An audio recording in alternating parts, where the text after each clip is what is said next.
Judi sensor ya. Di pip 2007 udah lama ya. Cerita lama nih. Waktu kecil gua nginep di rumah Mbah. Wah ini nih rumah Mbah nih. Biasanya serem-serem rumah Mbah, rumah Eyang.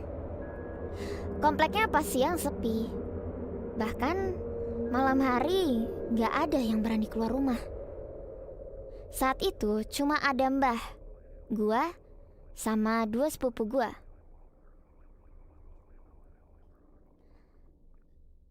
Malam minggu, kami bertiga rebahan di depan TV. Jam 1 nonton acara TV, pip disensor.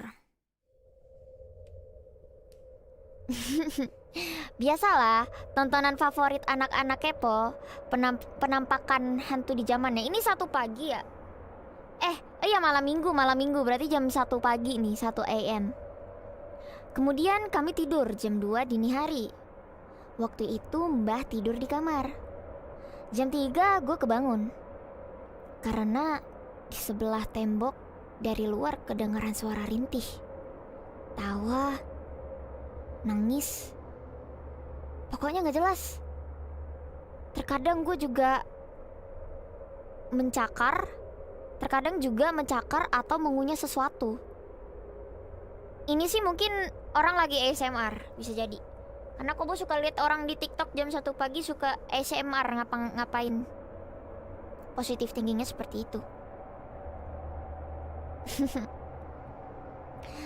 Gue kira suara kucing atau ayam, jadi gue biarin aja. Di sebelah rumah Mbah itu kebun, tapi ada jalan setapak kecil yang gelap. Waktu itu cuman gue yang dengar. Sepupu gue juga pada nggak bangun-bangun. Ya udah, lanjut merem sampai turu lagi.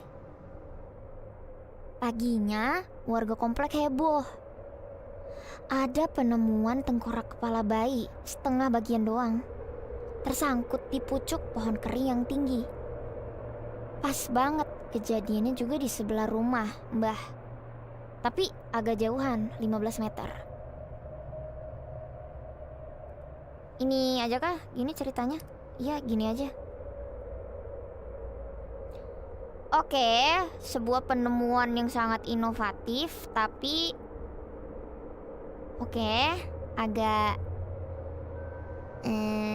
ini.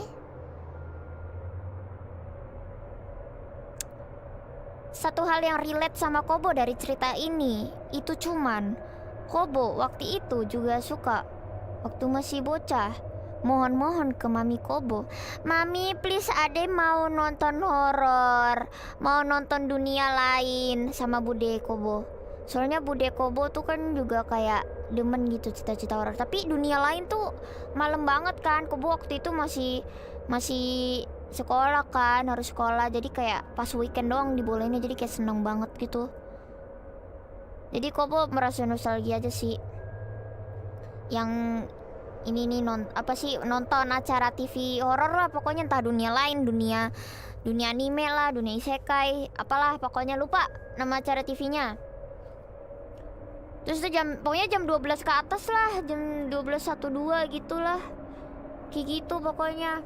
Itu doang sih, cuman ya menurut Kobo secara keseraman Kobo rate ini 4. Karena paling cuman denger suara rintih, tawa, nangis. Jadi kayak kamu tidak kontak langsung, jadi nggak perlu terlalu setakut itulah.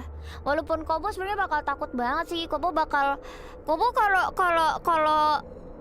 denger kayak ginian nih di pas Kobo mau tidur nih, Kobo bakal langsung bikin space di Twitter, nyuruh kalian, "Guys temenin Kobo mendengar suara-suara aneh." Atau enggak, "Guys ada yang mau follow nggak, temenin guys, follow." Gitu sih. Jadi masih lebih santuy kalau masih dengar suara-suara doang sih. Tapi yang anehnya penemuan tengkorak kepala bayi ini di luar nalar coy, kayak out of nowhere banget ya. Pertama, apakah tengkorak kepala bayi ini benar-benar tengkorak kepala bayi?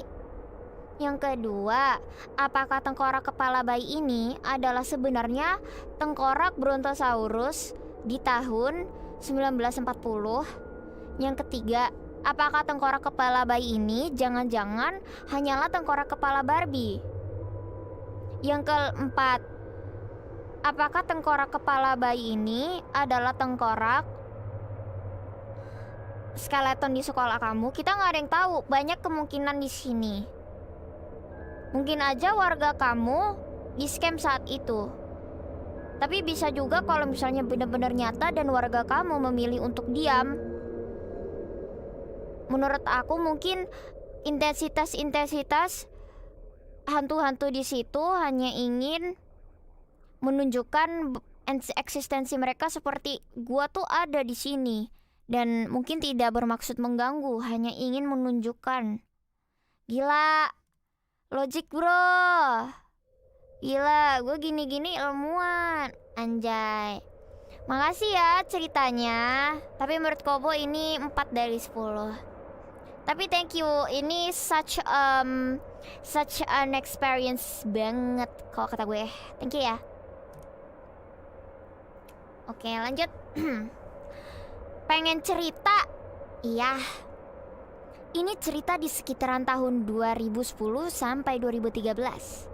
Di mana aku masih tinggal di daerah dekat dengan rel kereta api. Nah, ada satu hari di mana ada kecelakaan kereta nabrak nenek-nenek kampung sebelah. Kejadiannya sore hari menjelang maghrib gitu. Dan ada satu temanku, namanya JJ,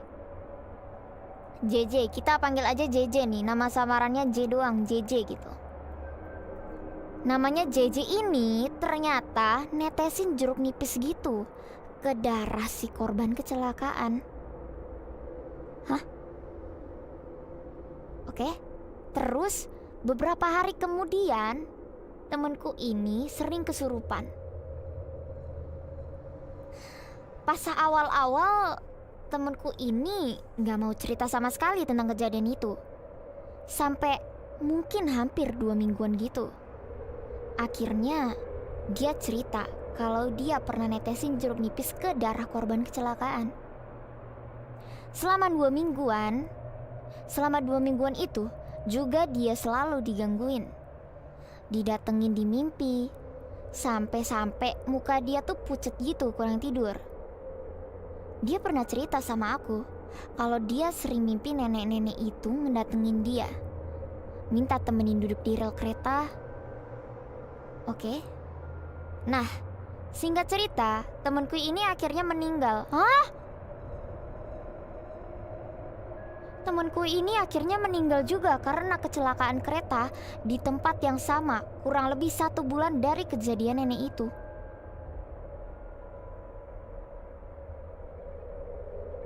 Aku baca donasi tahu. Aku sambil baca dia Sosiabas. Mensum, ini beneran.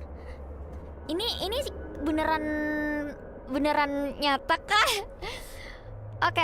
Kalau ini Kobo bilang 10 dari 10 sih.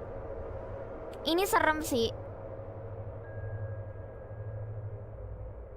Rest in peace ya temennya. Kalau beneran ya, kamu kalau bohong parah banget. Tapi oke.